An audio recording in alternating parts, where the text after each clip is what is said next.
Where does your writing inspiration come from?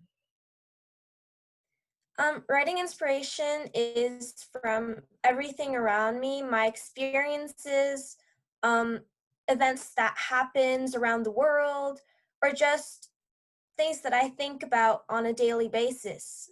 It could be anything really.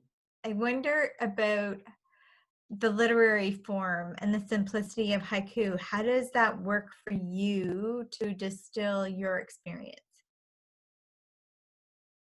Well, it's different, that's for sure, because as a writer, you always have to write more and more and more.